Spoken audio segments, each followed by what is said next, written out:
अस्सलाम वालेकुम नाज़रीन, तव्हां ॾिसी रहिया आहियो सोशल मीडिया सेंटर सिंध ऐं आहियां सलमा तबसुम। भारत तरफ़ां पाणी बंदि करण जूं धमकियूं, सोशल मीडिया सेंटर सिंध जो सख़्त रद्द अमल।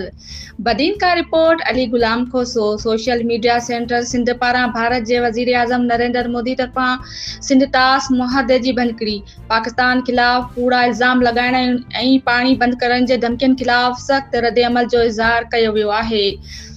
मरकज़ी अॻवाननि अली गुलाम खोसो, राजा जरवार, अल्लाह बचाओ दलवानी, मोहम्मद असलम चांडियो, मोहम्मद खान खोसो, मोहम्मद तालिब पंवर, शफ़ी मोहम्मद खोसो, नूर हसन खोसो पारां जारी कयल बयान में चयो वियो आहे त भारतीय हुकूमत जूं धमकियूं आलमी मुहादनि जी भनकड़ी आहिनि, जेकी खते में अमल लाइ ख़तरो बणिजी सघनि थियूं। बयान में वाज़े कयो वियो आहे त पाकिस्तान जी अवाम हर हाल में पाक फ़ौज सां गॾु आहे ऐं मुल्क जी हिफ़ाज़त लाइ हर मुआज़ ते तयारु आहे।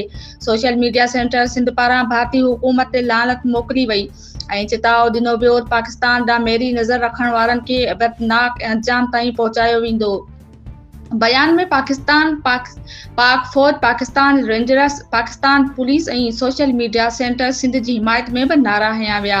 उहो बि ॿुधायो वियो त आरई ट्रेल एट सांगी फरो रैली कढी टंडो बागो टू जुदो रोड ते अली गुलाम खोसो जी अॻवानी में हिकु पुरअमन एहतजाज रिकॉर्ड करायो वियो, जिते इंसानी हक़नि जे नुमाइंदनि बि भारतीय जारियत ख़िलाफ़ पंहिंजो एहतजाज रजिस्टर्ड करायो। पाकिस्तान मोदी कमीने दे पाकिस्तान के खिलाफ ॻाल्हाईंदे मोदी ते लानत। सिंध पुलिस, पाकिस्तान पुलिस जिंदाबाद। ताश मुआहिदो जेको नरेंद्र मोदी तोड़ियो आहे, असीं उन ते लानत कयूं था,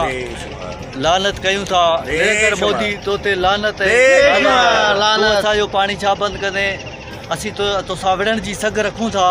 पाकिस्तान जिंदाबाद, पाकिस्तान आर्मी जिंदाबाद, Pakistan Sindh rangers and police जिंदाबाद।